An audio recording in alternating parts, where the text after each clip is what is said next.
Dan sempat mengalami penundaan karena persoalan lokasi acara. Kongres PSSI hari ini memutuskan Edi Rahmayadi sebagai Ketua Umum untuk periode 2016-2020. Publik penikmat sepak bola tanah air pun berharap kepengurusan baru ini bisa mereformasi tubuh federasi yang sempat dibekukan pemerintah dan terkena sanksi FIFA ini.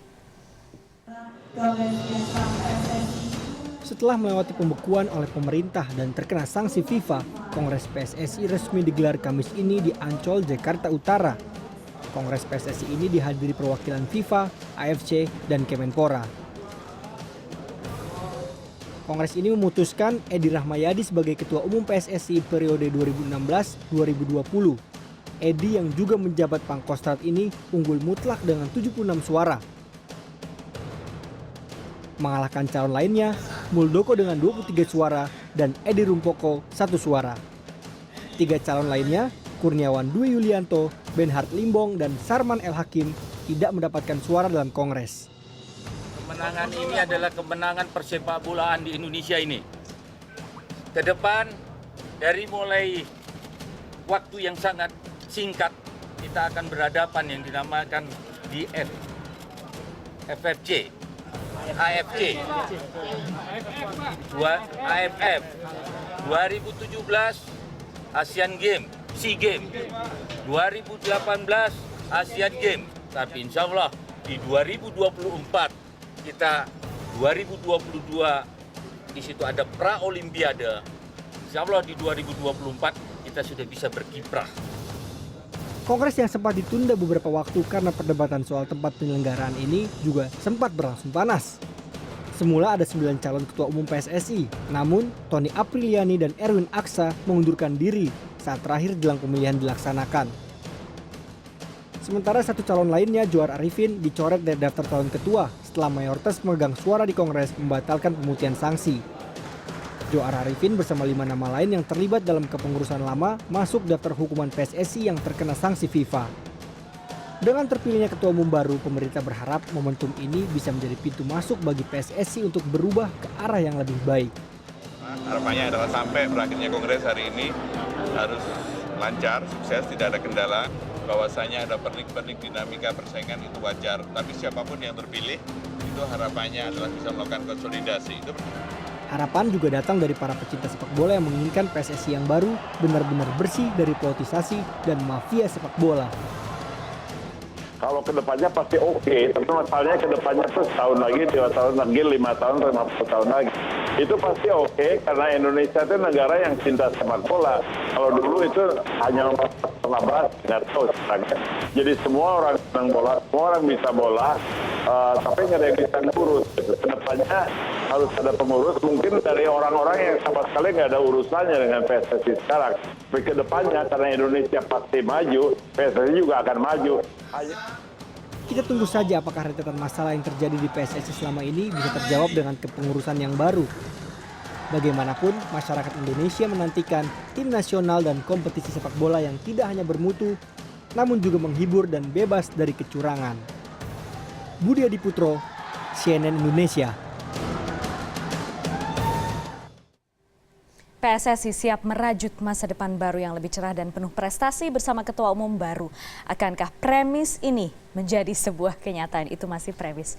Apakah di bawah kepemimpinan legend Edi Rahmayadi yang notabene adalah prajurit TNI aktif, PSSI akan lebih bersinar, penuh prestasi sepak bola Indonesia tentu saja. Dan juga sepi konflik yang serba tidak produktif. Kami membahasnya malam ini bersama Budiarto Syambasi, jurnalis senior ada di studio malam ini. Mas Bas, terima kasih sudah hadir di sini. Selalu menarik, menyenangkan bicara bola dengan Mas Bas. Dan juga melalui sambungan telepon, sambungan Skype, mohon maaf, Gatot Dewa Broto, Deputi 4 Peningkatan Prestasi Kementerian Pemuda dan Olahraga. Selamat malam Pak Gatot. Selamat malam Mbak Putri, selamat malam Mas Bas di studio. Malam Mas Gatot. Pak Gatot lagi ulang tahun, selamat ulang tahun dulu Pak Gatot. Dapat kado ulang tahun, Pak Edi terpilih sesuai harapan. Terima kasih.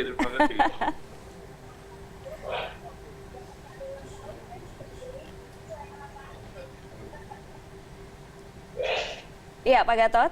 Ya tentu saja kita harus bersyukur Kongres PSSI tadi sudah berlangsung dengan baik ya. Ya, meskipun sempat diwarnai dengan kekecewaan saudara-saudara kita dari Persebaya akibat ditolaknya Persebaya untuk diakui kembali. Tapi anyway kami harus menghormati proses dari Kongres. Tapi di sisi lain dengan terpilihnya Pak Edi Rahmayadi, kemudian Wakil Ketuanya juga sudah, kami menaruh hormat, appreciate, selamat, karena sudah berlangsung dengan mulus. Bahkan saya mengikuti sampai berakhirnya pemilihan Wakil Ketua. Tapi poin yang ingin kami sampaikan adalah Pak Edi Rahmayadi bersama jajarannya nggak boleh untuk sukacita terlalu lama. PR sudah segudang. Satu, tentang masalah konsolidasi. Kedua, masalah reformasi tata kelola. Yang ketiga itu adalah bagaimana keterbukaan masalah financial report selama ini yang menjadi concern. Berikutnya adalah tadi kalau Pak Edi mengatakan Asian Games, SEA Games, itu adalah harapan. Tentu saja kalau prestasi itu akan bagus kalau tata kelolanya bagus. Dan yang tidak kalah pentingnya, Mbak Putri kan tahu, seminggu yang lalu ada kejadian di Palimanan, supporter tewas. Betul. Nah, the next itu PSSI nggak boleh abai. Supporter itu bagian dari pernik-pernik sepak bola. Jangan abaikan kehadiran supporter. Kalau memang salah ya ditindak tegas, tapi kalau dibiarkan akibatnya seperti saat ini gitu. Kita tahu memang pemerintah juga tidak boleh mengintervensi PSSI, tapi dengan kepemimpinan yang sekarang, Pak Gatot, seberapa optimis pemerintah bahwa ya ini akan benar, ini juga akan respect kepada pemerintah dan juga bisa berjalan bersama? Ya, tentu saja semoga Pak Edi bisa belajar dari pengalaman konflik up and down hubungan antara kami, pemerintah dengan PSSI. Poinnya adalah kita ingat rezim FIFA sekarang itu sangat kooperatif dengan pemerintah, termasuk pemerintah Indonesia. Nah, kami pengen gitu karena Pak Edi sendiri juga militer aktif, bisa menjaga hubungan baik antara PSSI dengan pemerintah. Jangan sampai karena PSSI merasa tuan besarnya itu adalah FIFA, kemudian ibaratnya hanya loyal kepada FIFA. Ingat, PSSI itu hidup di tanah Indonesia. Suka tidak tetap yang adanya kami nggak intervensi, tapi juga hormatilah keberadaan pemerintah nggak akan ganggu mereka kok gitu. Iya, baik. Pak Gatot tetap di sana, saya ke Mas Bas dulu. Jadi Mas Bas, kalau misalnya banyak yang berkomentar sekarang PSSI kembali ke kita ya. Dipimpin militer lagi, terakhir 2003, Pak Agung Gumelar ya. Pada saat itu. Jadi optimis, pesimis Mas Bas? Kalau lihat dari sejarah, setiap saat ketum PSSI itu dari militer, prestasinya bagus. Prestasinya bagus? Bagus, Pak Cardono. Kenapa? Karena leadership atau? Ya, yang pertama mereka punya strong leadership, bisa mengawasi jalannya kompetisi dengan akses ke aparat keamanan, terutama untuk mencegah agar klub, pemain, official, wasit tidak disuap oleh para penjudi. Judi silahkan, tapi jangan ikut-ikut ke dalam. Jadi ada wibawa tertentu dan terbukti memang tim nasional juga.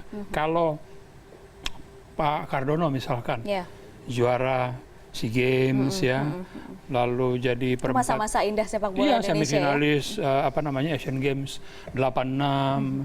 Jadi ada terus catatan prestasi jika dipimpin oleh militer. Dan ini saya kira bukan hal yang baru, makanya optimisme masyarakat.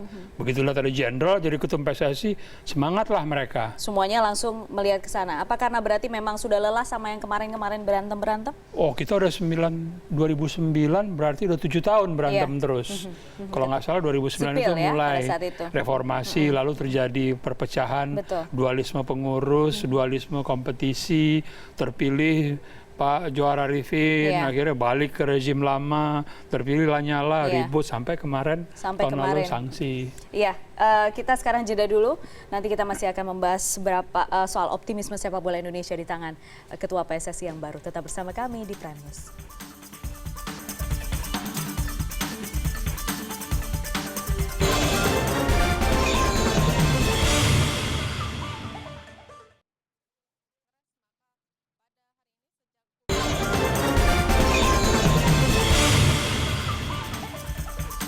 Kembali di Prime News, Kamis petang tadi, komunitas supporter Persebaya atau yang populer disebut bonek berkumpul melakukan unjuk rasa. Dan untuk mengetahui apa saja tuntutan para bonek, kita bergabung dengan koresponden Eka Rima di Surabaya.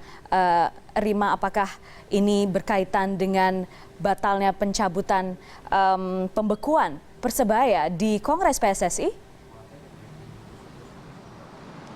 Baik Putri, terima kasih. Aksi pendukung Persebaya di Kota Surabaya sudah berlangsung sejak pukul 6 sore hari tadi. Hal ini berlangsung akibat kekecewaan mereka terhadap hasil Kongres pada hari ini yang menyatakan bahwa pembekuan terhadap Persebaya dibatalkan atau ditunda. Karena tidak hanya itu saja yang membuat pendukung Persebaya ini kecewa. Salah satunya adalah mereka tidak bisa menjadi anggota dari voter sehingga tidak bisa menentukan pilihan siapa yang seharusnya patut untuk memimpin PSSI pada periode saat ini.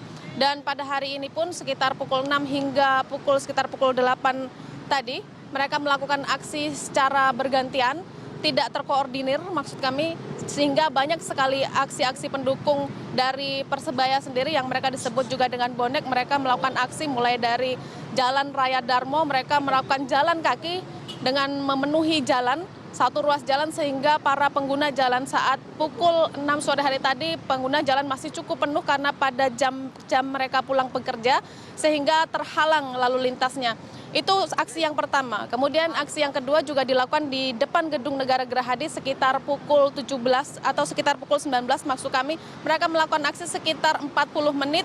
Pertama aksi masih dilakukan secara damai, kemudian dilanjutkan dengan aksi kedatangan dari pendukung bonek yang lainnya. Mereka datang dan bergabung serta melakukan pembakaran beberapa material, salah satunya adalah sebuah kain yang dibakar di dalam kantung sampah. Kemudian mereka juga menyalakan seperti sonar yang mereka gunakan untuk menonton pertandingan saat ada pertandingan.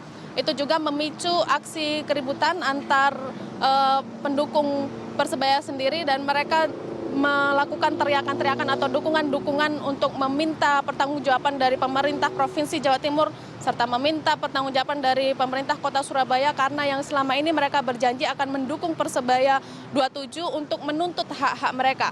Namun yang perlu diantisipasi di sini adalah memang aksi pada malam hari ini ketika saya sempat menelpon sejumlah koordinator utama dari Persebaya 27, mereka menyatakan tidak memerintahkan untuk melakukan aksi pada sore hari ini. Namun mereka mengapresiasi siapapun yang merasa kecewa dari pendukung Persebaya sendiri, mereka berhak melakukan aksi namun dengan cara yang damai dan terkoordinir sehingga ketika terjadi hal-hal yang tidak diinginkan, semisal terjadi bentrok dan hal lainnya, maka para koordinator ini tidak bisa mempertanggungjawabkan hal itu karena memang pada sore hari ini merupakan aksi atas kekecewaan dari mereka setelah mendapatkan informasi salah satunya adalah Persebaya tidak bisa menjadi voter, kemudian mereka kembali dibekukan tidak sesuai seperti janji awal pada Kongres terdahulu, yakni Kongres awal terdahulu bahwa menyatakan Persebaya akan dicabut pembekuannya serta mereka kecewa karena mereka mengaku sudah memenangkan hasil persidangan atau pengadilan bahwa Persebaya memiliki hak untuk menggunakan namanya dalam pertandingan kembali. Hal tersebutlah yang membuat mereka kecewa pada sore hari ini. Yang perlu diantisipasi adalah aksi-aksi lanjutan lainnya yang tidak terkoordinir ini sehingga ada provokasi-provokasi dari pihak-pihak tertentu karena memang kita ketahui Persebaya 27 dan juga Persebaya United ini merupakan kesebelasan yang sedang berkonflik hingga saat ini. Jika ada provokasi-provokasi dari pihak tertentu, dikhawatirkan nanti justru akan memperburuk dunia persepakbolaan Indonesia kita. Bahwa harapan kita saat ini adalah persepakbolaan Indonesia justru menjadi persepakbolaan olahraga yang dibanggakan oleh warga Indonesia, terutama warga Kota Surabaya. Sehingga tidak diinginkan ada hal-hal yang memicu konflik antar masyarakat yang mengakibatkan persepak bola kita justru mendapat nama minus di dunia internasional. Putri. Baik, terima kasih Eka Rima dari Surabaya atas informasinya. Saya akan langsung menanyakan ini ke Pak Gatot Dewa Broto. Pak Gatot, masih bersama kami? Yuk, Mbak Putri. Iya, Pak Gatot, apakah Anda juga memantau unjuk rasa yang saat ini masih berlangsung di Surabaya dari teman-teman bonek di sana? Ya, kami melakukan monitoring sejak kemarin pada saat kami nemui mereka di stasiun Senen, kemudian bersama dengan Sekjen PSSI dan seorang anggota Exco PSSI. Intinya adalah kami bisa memahami kecewaan mereka atau kekhawatiran mereka kemarin itu. Tapi seandainya kemudian mereka mengatakan seandainya kemudian Persebaya tidak bisa diadop, tidak bisa diterima, itu mereka akan demo. Saya katakan kalau mereka mau unjuk rasa, mau demo, kami paham. Tapi tolong jangan bikin kerusuhan. Nah, tadi kami juga siang setelah rekan-rekan bonek, saudara-saudara bonek itu kecewa, saya juga menemui di Hotel Mercure, Ancol, dan sampaikan kalau pemerintah tidak bisa kemudian mengintervensi karena nanti karena FIFA juga hadir di situ, AFC, rasanya tidak elok lah.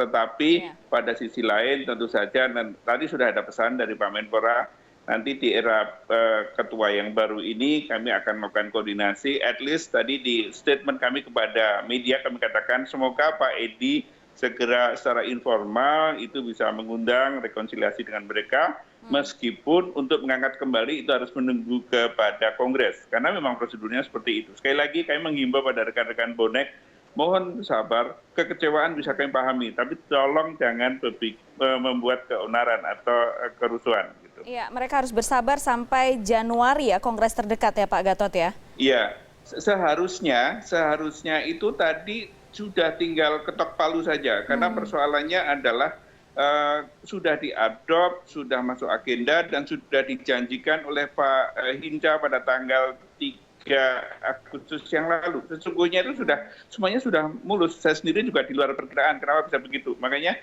semoga pihak PSSI, khususnya pengurus yang baru, itu bisa melakukan langkah yang cepat. Karena kalau tidak, ini akan mengganggu dinamika persepak bolaan itu sendiri. Betul, betul. Mas Bas, ini dia yang tugas pertamanya konsolidasi ke dalam dulu. Itu kan selalu begitu. Jadi PR-nya selalu konsolidasi ke dalam, perangnya di dalam sendiri. Jadi apa yang menurut Mas Bas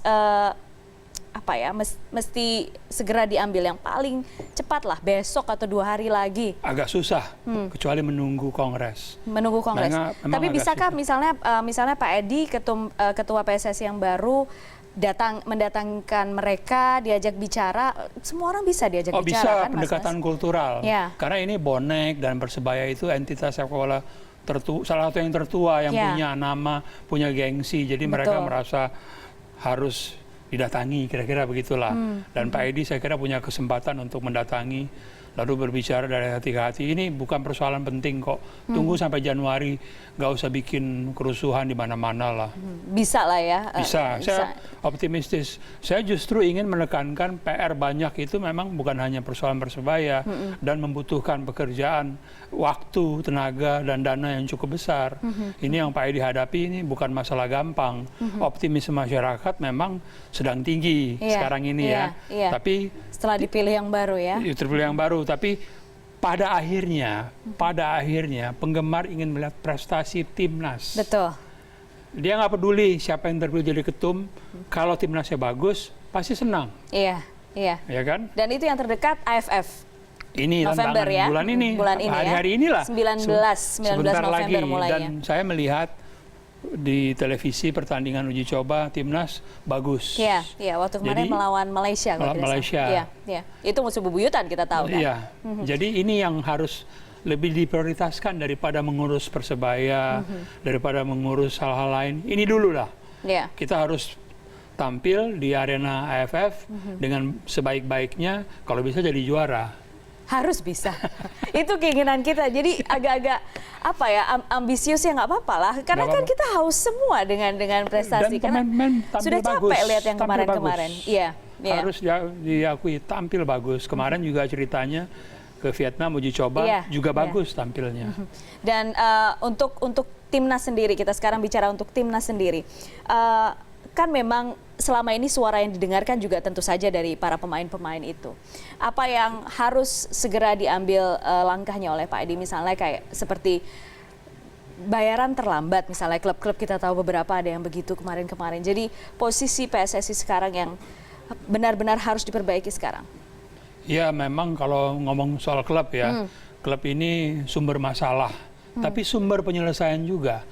Jadi solusi juga harus mendekati klub-klub. Karena mereka ini berkuasa. Solusi ada di mereka sendiri. Ada di mereka sendiri. Dan mereka kadang-kadang seperti anak-anak. Kalau dikasih permen, senang. Tapi kalau nggak dikasih permen, dihukum, marah. Jadi ini klub-klub ini memang antik, unik. Dan itu banyak sekali model klub yang macam-macam ya masalahnya ya. Masalah keuangan. Susah gampang berarti ya ngurusin ya? Iya, begitulah kira-kira. Ada yang terlibat utang, ada yang terlibat pertikaian melawan pemain, ada Persebaya ini yang masalah legalnya menang tapi nggak diakui. Jadi klub ini memang sumber masalah sekaligus sumber solusi. Dan Pak Edi ya mendapat berapa 76 suara. Jadi dia memegang mandat dari 76 klub. Artinya dia cukup leluasa untuk melakukan apapun yang membuat klub itu puas, senang. Mudah-mudahan begitu. Dan yang berikutnya setelah ini kita akan bahas soal leadership. Bagaimanapun seorang Pangkostrat aktif, apakah kemudian akan membawa gaya militerismenya ke dalam kepengurusan sepak bola Indonesia yang baru. Tetap bersama kami di Prime News.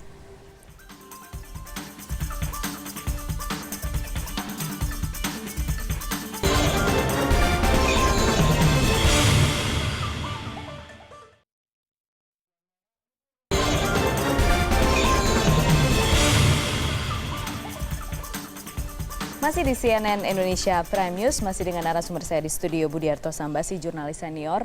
Kita masih membicarakan soal kepengurusan PSSI yang baru. Ketuanya sudah terpilih, pemilihan Exco saat ini masih sedang berlangsung di Hotel Mercure di Ancol. Juga ada melalui sambungan Skype Pak Gatot Dewa Broto, Deputi 4 Peningkatan Prestasi Kementerian Pemuda dan Olahraga. Pak Gatot, seberapa optimis Anda melihat teman-teman timnas untuk menghadapi AFF nanti, Pak Gatot? Yang paling dekat dulu.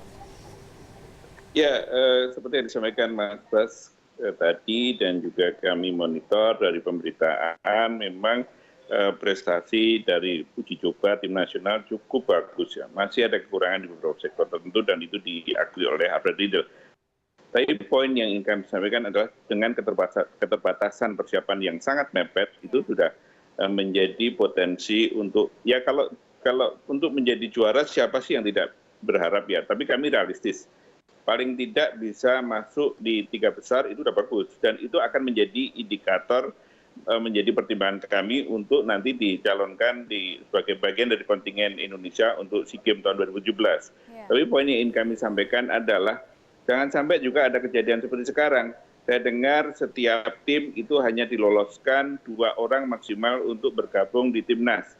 Klub manapun di dunia, di Spanyol lah kita, itu adalah komposisi antara atlet Madrid, terutama kemudian Real Madrid dan Barcelona. Ini makanya harus ada logika yang betul-betul bisa dijelaskan pada masyarakat. Dan yang kedua yang tidak kalah pentingnya adalah seperti di awal tadi kami kemukakan bahwa kurang dari 2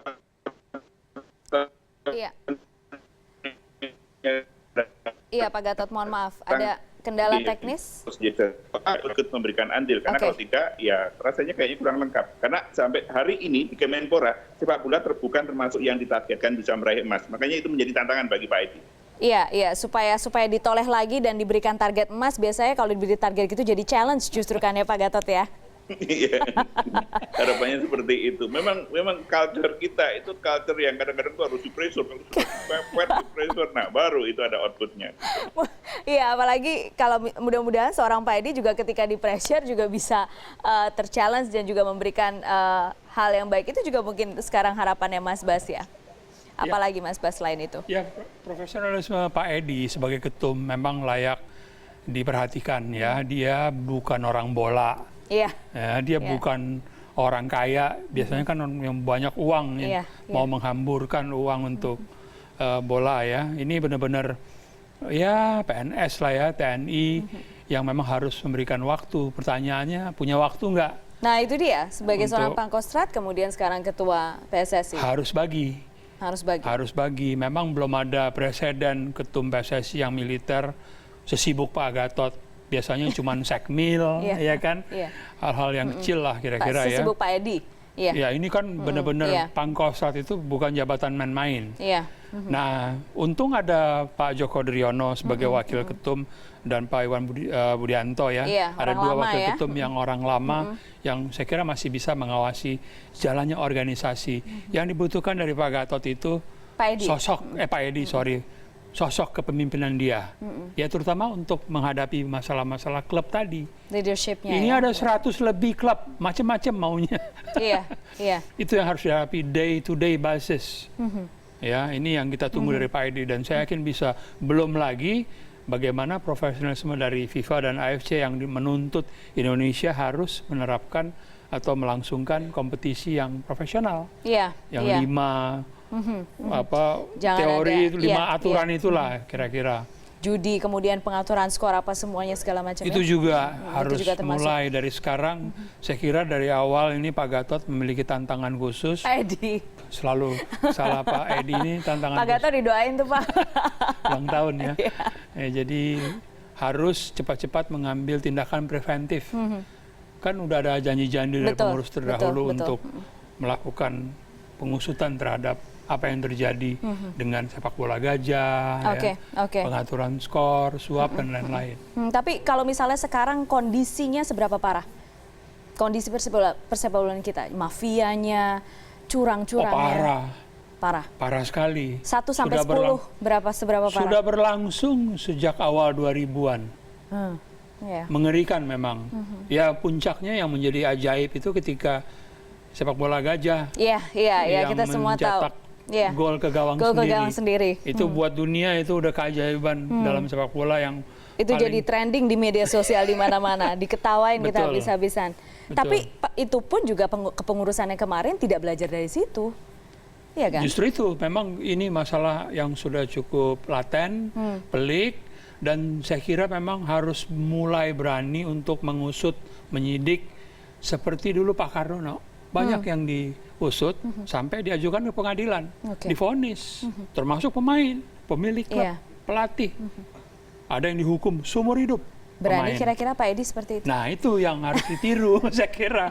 Karena kan pilihannya kalau misalnya berhadapan dengan mafia atau berhadapan dengan arus yang sudah terjadi selama ini, ikut arus atau ngelawan arus, nabrak mana-mana gitu kan Mas. Mudah-mudahan mafianya begitu ada orang berpangkat seperti Pak Edi menjadi ketum, udah mulai begini. Mudah-mudahan. Deg-degan ya? Deg-degan. Jadi dia nggak punya akses lagi ke pengurus PSSI. Dulu kan ada akses. Itu yang kita harapkan, jangan sampai mafianya merasa masih punya akses punya akses, kemudian justru melakukan pendekatan itu yang kita takutkan, mudah-mudahan tidak terjadi. Dan kebetulan juga alhamdulillah orang-orang lama yang dari dulu kita curiga dapat didekati oleh para penyuap, penjudi segala macam sudah terlempar semua sekarang. Jadi ini pengurus ini baru, katakanlah kecuali baru walaupun ada Pak Joko Driono itu orang yang profesional lah saya kira. Beliau ini bisa memimpin sebagai CEO sebuah kompetisi yang rutin. Ya, dan juga tentu saja Pak Edi harus diperkuat oleh Exco yang pastinya harus loyal pertama kali sama dia kan, dengan terhadap ketuanya sendiri, itu dia. Jadi kalau misalnya Exco ini seberapa genting posisinya? Relatif lebih aman lah, untuk dikendalikan oleh ketum. Yang berat itu yang hari per hari urusan macam-macam itu. Urusan ini nggak berhenti-berhenti. Mulai dari supporter mati, pertandingan ricu, ada suap, wasit dipukuli, kerusuhan, ini yang day to day basis terjadi terus. Banyak sekali pekerjaannya. Pak Gatot masih bersama kami kan? Yuk. Iya, Pak Gatot, jadi kita udah bahas tadi masalahnya mulai dari mafia, kecurangan, atur skor, supporter, klub maunya macam-macam. Gini deh Pak Gatot, kalau misalnya bisa memberikan saran kepada Pak Edi, berapa lama waktu yang boleh dihabiskan untuk konsolidasi? Karena banyak PR-nya, AFF, SEA Games, Asian Games. Berapa lama Pak Gatot? Jadi Mbak Putri, kalau di kabinet kan ada istilah 100 hari kabinet, 100 hari kerja menteri gitu. Makanya ini 100 hari ini ya sesungguhnya nggak perlu 100 hari lah. Paling tidak sampai dengan 31 Desember ini Pak Edi harus bisa memberikan komitmen kepada publik. Tidak mesti harus dalam 1 hari itu tuntas semua, tapi at least roadmap, gambaran PR yang harus diselesaikan itu harus jelas. Itu satu. Kemudian yang kedua, bagaimana jangka menengah dan jangka panjang. Tapi menarik apa yang disampaikan oleh Mas Bas tadi ya, misalnya kayak keresahan yang selalu berulang tentang masalah match fixing, pengaturan skor. Sesungguhnya itu dasar hukumnya sudah jelas.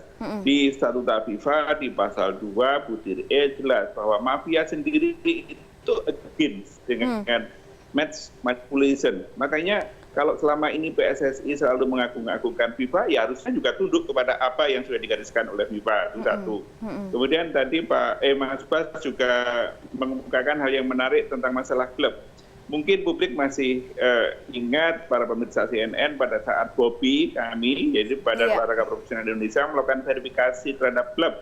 Ujung-ujungnya waktu itu bolong-bolong. mostly hampir semua nggak punya NPWP. Yeah, Kemudian tentang ikatan antara pemain dan klub itu lemah. Artinya itu posisi pemain dalam kondisi yang sangat lemah. Kemudian yang banyak hal. Poinnya adalah inilah kesempatan Pak Edi untuk betul-betul untuk mereform. Karena Presiden pada tanggal 15 April 2016 pernah mengatakan di depan para pemangku kepentingan bola bahwa reformasi harus penuhnya itu kan harus betul dilakukan. Iya, baik. Pak Gatot, selama dibekukan selama ini, Anda melihat ada perubahan dari PSSI tidak, Pak, sebenarnya? Saya kira perubahan tidak ada. Perubahan yang signifikan tidak ada. Bahkan sesungguhnya pada saat pembekuan, itu kesempatan bagi PSSI saat itu untuk menjelaskan kepada, kalau perlu pemerintah itu di-challenge. Oke, pemerintah, ini saya challenge. Anda sudah membekukan kepada kami, PSSI, sesungguhnya roadmap kami, strategi kami untuk membenahi PSSI itu adalah bla dan sebagainya. PSSI yang lakukan hanyalah sekedar legal action. Kami dilawan secara hukum dan itu sah. Itu haknya PSSI. Nah, itu poin pertama. Iya, baik. Apa yang terjadi di pembekuan. Dan yang kedua, pembekuan itu sangat introspeksi bagi kami semua. Tidak hanya PSSI, tapi juga pemerintah dan para pemangku kepentingan. Tapi faktanya seakan-akan ya pembekuan itu ya berlalu begitu saja. Yang bahkan kondisi yang paling sering dibully adalah pemerintah. Tapi poinnya adalah tadi sempat ada pertanyaan seorang wartawan misalnya terkait dengan Persebaya, kemudian terkait perdik-perdik di awal Kongres, apakah pemerintah akan melakukan enggak? Lalu saya sampaikan tidak, karena tidak sementara itu kemudian pemerintah bongkar pasang bekukan, karena belum dan tidak ada kesalahan yang serius. Tapi poinnya adalah tanpa harus membekukan pun itu bisa dikomunikasikan dan moga-moga Pak Edi kami berpretensi positif bisa membawa PSSI ke arah yang lebih baik. Karena tadi Mas Bas mengatakan di era sejumlah pimpinan tokoh militer itu terutama Ardono itu prestasinya bagus.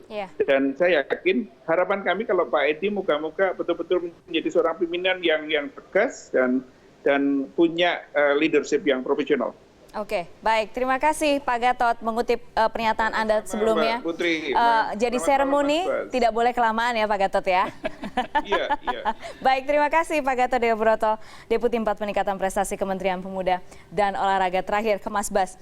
Jadi pertanyaan yang sama seperti di awal tadi. Masih optimis sekarang? Banyak sekali loh PR-nya.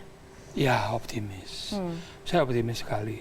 Oke. Jadi ini tantangan yang paling penting buat Pak Gatot, Pak Edi sekali lagi adalah memulai dengan mengungkap borok-borok dulu. Kalau perlu dibuka ke publik, dibuka tidak apa-apa. ke publik. Jadi mengaku salah dulu gitu. Contohnya gini deh, Mbak Putri, yang paling gampang. Sekarang kan pelatih nasional kita kan Alfred Riedler, ya. Panggil dia, tanya kepada dia apa yang terjadi ketika kita bertarung melawan Malaysia di KL. Kok tiba-tiba kita kebobolan 3-0. 2012 tuh ya, AFF. Dan Riedler waktu itu pelatih. Dan terjadilah konflik. Muncullah gosip macam-macam. Nah, itu salah satu cara ya. Bukan untuk menghukum atau untuk apalah, tapi paling kurang ya orang-orang atau timnas, manajer yang waktu itu ikut ya, termasuk Riedler, ditanya. Jadi berarti selain konsolidasi, konsolidasi organisasi, klub, ajak bicara mereka yang akan menghadapi kompetisi dalam waktu dekat ya. Jadi seluruhnya, termasuk pemainnya juga diwongke. Paling tidak begitu kan? Karena selama ini para pemain merasakan, kok kayaknya kita sendiri aja sih jalan nggak ada support. Kalau mereka gitu diwongke, prestasi naik dengan sendirinya. Baik, mudah-mudahan banyak sekali tugasnya kita lihat. Nanti pembuktian paling dekat berarti 19 November ya. Piala AFF mulainya dari situ. Terima kasih Mas Bas sudah bergabung malam hari ini di CNN Indonesia